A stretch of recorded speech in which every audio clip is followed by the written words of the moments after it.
बिहार के दरभंगा जिला के मलपट्टी गांव में जो कुछ हुआ वो सब आप जानते हैं। तमाम खबरें आप तक पहुंची, किस तरह से वहां पर दो समुदाय के बीच में विवाद खड़ा करने की कोशिश की गई।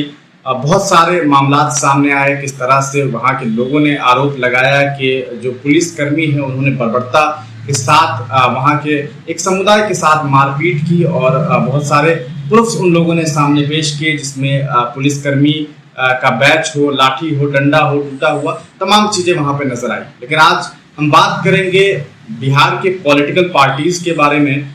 वो पार्टी जो कहीं ना कहीं बिहार में रह करके ये दावा करती है कि हम अल्पसंख्यक के लिए काम करते हैं, हम सेकुलरिज्म की बात करते हैं, हम तमाम समुदाय को ले करके मिलजुल करके काम करना चाहते हैं। ऐसे में जब मलपट्टी में ये तमाम मामला सामने आए, जब दो समुदायों के बीच में झगड़ा लड़ाने की कोशिश की गई, कुछ असामाजिक तत्वों के द्वारा जो कुछ खबरें फैलाई गई और जिस तरह से समाज में एक समाज को लड़ाने की कोशिश की गई, क्योंकि हम जब वहां पहुंचे थे तो वहां आके हमने दूसरे पक्ष से भी बातचीत की। उन लोगों ने कहा कि हम लोग मिलजुल करके रहने वाले लोग हैं, आपस में हमेशा उल्फत मोहब्बत से रहे हैं, लेकिन कुछ लोगों ने अपनी सियासी कह सकते हैं मफाद की वजह से इस तरह का लड़ाने की कोशिश की और बहुत हद तक उन लोगों ने लड़ाई करवाने की पूरी कोशिश की थी और बाद में पुलिस की बर्बरता सामने आई। वो वाकई निराशजनक थी। लेकिन सोचने वाली बात यह है कि जिस तरह की ये घटना हुई, एक समुदाय के साथ मारपीट हुआ,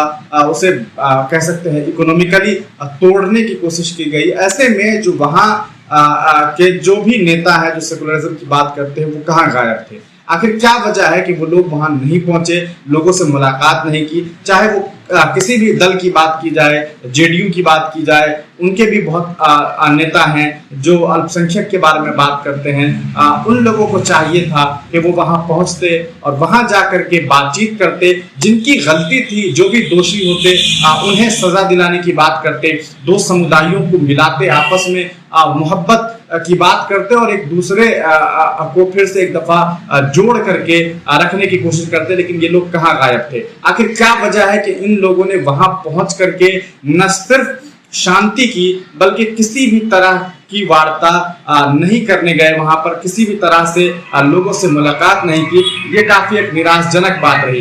दूसरी बात अगर हम करें तो राजद है, आरजेडी की जो पार्टी है वो काफी मजबूत है उस एरिया में। वो लोग भी कहाँ थे? न उनके नेता थे और कोई भी नेता वहां नहीं पहुंचा। साथ ही साथ अगर बात करें AIMIM पार्टी की, जो कि बिहार में हाल ही में आपने देखा कि किस तरह से सीमांचल में वो काम कर रही है और उसके बाद सीमांचल के बाद वो मिथिलांचल में भी काम करने की कोशिश कर रहे हैं, मिथिला के क्षेत्र में भी काम करना चाह रहे हैं। ऐसे में उनके नेता भी वहां पर नदारद नजर आए। हमने जब वहां के लोगों से बातचीत की तो उन लोगों ने बताया कि ऐसा कोई नेता उनके पक्ष से भी यहाँ पर नहीं आए हैं। हालांकि जन अधिकार पार्टी के जो अध्यक्ष हैं पप्पू यादव साहब, वो वहां पहुंचे थे और एक समुदाय के पक्ष से मुलाकात की, फिर दूसरे तरफ गए, वहां भी लोगों से मुलाकात की और कहीं ना कहीं उन्होंने पुलिस का जो बर्बरता था उस पर उन्होंने कमेंट किया और उन्होंने बताया कि किस तरह से जनरल डायर की तरह वहां पर एक पक्षीय कार्रवाई की गई, वो काफी निंदनीय है। अब बात करें एक ऑडियो का जो काफी वायरल हो रहा है और हमें भेजा गया है, जिसमें मोहम्मद इरफान नाम के एक शख्स ने बिहार यूथ प्रेसिडेंट जो है ऑल इंडिया AIMIM पार्टी के, उनके जो कह सकते हैं यूथ के जो अध्यक्ष हैं आदिल हसन, उनसे उन्होंने बातचीत की कि आखिर क्या आप लोगों ने कोई सहायता करने की कोशिश की? तो उन्होंने पहले तो बताया कि हम अपनी तरफ से सहायता कर रहे हैं, हमारा एक लड़का है वहां पर, हमारे पार्टी का एक युवा कार्यकर्ता है, वो वहां पर कैंप लगाए हुआ है। हालांकि जब हम पहुंचे थे तो हमारी नजर उनके कैंप पे नहीं पड़ी और वहां आके कुछ लोगों से हमने जब बातचीत की, उन्होंने भी बताया कि ऐसा कोई कैंप हमें नजर नहीं आया है। हो सकता है कि वो किसी दूसरे गाँव में होंगे, कहीं और होंगे, लेकिन वहां से कोई शख्स अभी तक गांव में नहीं आया है, न किसी से मुलाकात करने की कोशिश की है। लेकिन उस ऑडियो को अगर आप सुनेंगे, जो जिसे हम आगे आपको सुनाएंगे, उसमें जिस तरह से आदिल हसन ने बातचीत की है, जिस तरह से उन्होंने कमेंट किया है दूसरी पार्टी के नेताओं पर, उनका ये साफ साफ कहना था कि आप जो महागठबंधन के नेता की बात करते हैं, जो महागठबंधन की बात होती है कि महागठबंधन जो है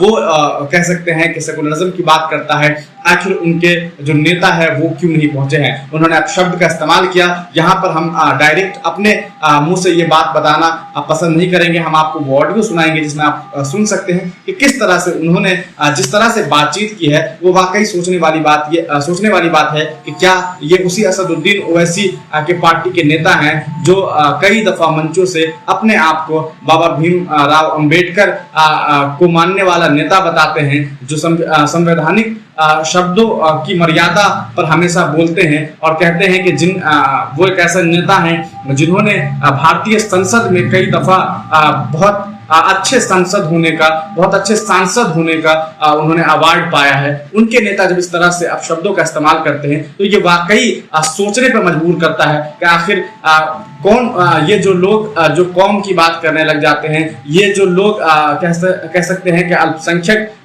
के हक की बात करने लग जाते हैं, जब ये लोग भी इस तरह से कमेंट करने लग जाता है कि वो क्या कर रहा है, अगर ऐसे वक्त में जब जरूरत हो लोगों को, उस वक्त तो सीधा इन्हें मदद करना चाहिए था, इन्हें अपने तरफ से जाकर के हेल्प करनी चाहिए थी, लेकिन इन्होंने हेल्प करने के नाम पर दूसरे नेताओं को जिस तरह से गालियां दी वो काफी निराशजनक है। सुनिए इस ऑडियो में मोहम्मद इरफान से क्या कुछ बातचीत हुई।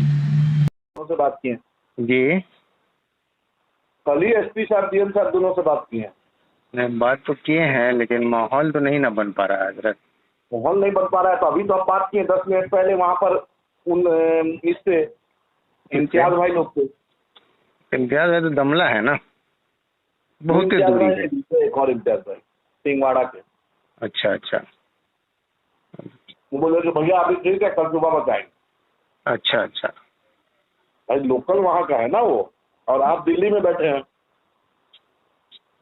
हाँ लोकल वहाँ का कोई आदमी बोलेगा तब ना थोड़ा सा ज्यादा वो रहता है अंदर। नहीं नहीं बिल्कुल सही बात है। हम वहाँ पे एसपी डीएम बोल रहा है एक तरफा कार्रवाई नहीं होगी जी, और वहाँ लोकल हम बात के इम्तियाज साहब बोले कि नहीं आदिल भाई कल सुबह में हम बोले कुछ होगा अभी रुक जाइए। अच्छा, भाई लोकल का मामला है ना। और ये हरामजादे सब कहाँ गए जो महागठबंधन के नाजायज औलाद सब, उन लोग को भी फोन लगवाइए। कहाँ गए? कौन कहाँ गए? बड़ा बड़ा जरा बड़े बड़े सिद्दीकी साहब, हाँ ललित यादव, हाँ, इन लोग को भी फोन लगवाइए थोड़ा सा। उन लोगों को तो फोन लगाया ही जा रहा होगा। कहाँ लगाया जा रहा है? कोई नहीं, एक भी रिस्पॉन्स नहीं। हम तो अभी बात किए, कोई नहीं आया। आया या नहीं आया, आप गए या आपकी तरफ से कोई गया? आप दूसरे का हवाला क्यों देते हैं आदिल भाई? सुनिए, जाकर पूछिए, एहसान भाई वहाँ पे कैंप किया हुआ है। आदिल भाई आप अपनी बात करिए, दूसरे का हवाला क्यों देते हैं? पार्टी का वहाँ पे कैंप किया हुआ है, समझे? दूसरा अगर नंगा नाच कर रहा है, दूसरा नंगा नाच कर रहा है, जाके पूछिए कि कौन किया है। दूसरा जाके पूछिए कौन किया है। मैं कह रहा हूँ दूसरे पार्टी के लोगों ने, चाहे वो जायज औलाद हो या नाजायज औलाद हो, वहीं पर बैठा हो, वहीं पे फोन किया। वो सारी बातें सही है आपकी, मैं मानता हूँ कि होंगे आपके पार्टी के लोग, लेकिन आप दूसरे का जो हवाला दे रहे हैं तो ये तर्क सही नहीं है ना आपका। क्यों नहीं तर्क सही है? जमीन पे आप काम करेंगे आज तभी ना लोग आपके साथ जुड़ेंगे। जब जमीन पे काम ही नहीं करेंगे तो कैसे जुड़ेंगे लोग आपके साथ? जमीन का काम कैसे होता है आपसे सीखना पड़ेगा मेरे।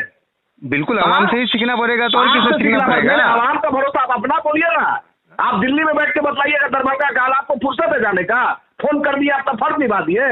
हम फर्ज निभा दिए, हम तो जो करना हम तो कर ही रहे हैं। हमसे मेरे बस की जो है, जो मेरे बस की है, अगर मुझे नेतागिरी करना होता ना तो मैं सुबह क्या रात को ही जाता। ठीक है, आपको नेतागिरी करना है कि क्या करना है वो तो मेरा आपके बारे में नहीं पता है। जाइए, जो करना है क्या कीजिए, मुझसे जो होगा वो हम करेंगे ही। दिल्ली से फोन मत मिलाइए।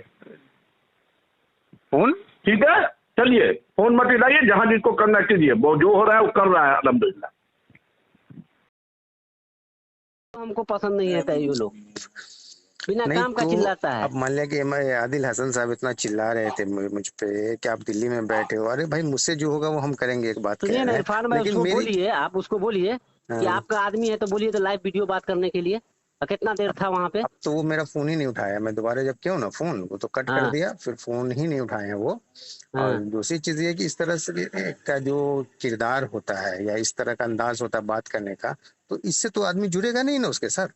बिल्कुल टूटेगा ही ना, इसीलिए लोग नफरत करते हैं ना। ये मुसीबत की घड़ी है, अगर कहीं पे कुछ हुआ है तो वहां पे आदमी नहीं कुछ करता है, फिर भी प्यार से बात करता है, लेकिन इस तरह से चिल्लाता है जैसे लगता है कि इन लोगों को तरबियत ही नहीं दी गई है माँ बाप ने। माँ बाप में इरफान भाई पार्टी का भी असर होता है। ये लोग का हम देखें ना, यहाँ जो तरह यहाँ मुंबई में है, ये लोग के ऐसा फिजूल बात करता है कि इतना मतलब कि फालतू बात करता है कि कोई बात बोलने का तरीके नहीं, कहाँ से कहाँ बात बोल देता है ये लोग।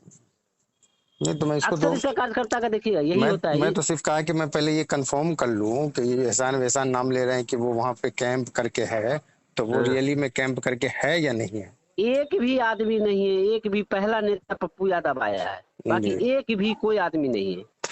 ठीक। एक भी कोई आदमी नहीं है, झूठ बोल रहा है। बुरा टाइम में हम लोग तो सिद्दीकी साहब बिहार गए, फराज फराज, लेकिन बुरा टाइम में यही काम आया है। हमेशा फोन भी करता है, पूछता भी है, गांव से भी रिपोर्ट लेता है। सही है, जो काम आ रहा है उसका नाम तो लेगा ही ना आदमी, और यकीनन कल फिर उसी के लिए खड़ा रहेगा। कल उसी के लिए खड़ा रहेगा जो ना, हो, फातिमी साहब हो या सिद्दीकी साहब हो या एमआईएम का कोई भी हो, जब उस वक्त काम ही नहीं आएगा तो उसके लिए क्या खड़ा रहेगा आदमी, बताइए।